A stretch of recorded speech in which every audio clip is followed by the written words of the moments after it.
சின்ன முருகைய சிங்கார முருகைய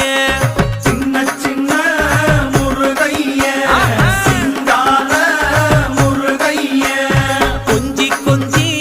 தமிழ் பேசும் செந்தில் வடிவேலனவ கொஞ்சி கொஞ்சி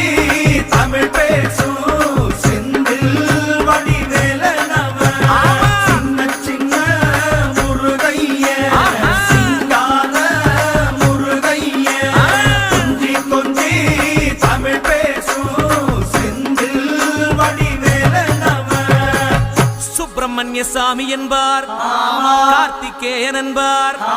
சுவாமிநாதன் என்பார், முக அமுதன் என்பார், பாலசுப்பிரமணியன் என்பார், கருணாகரன் என்பார், கதிர்காம கந்தன் என்பார், கதிர்வே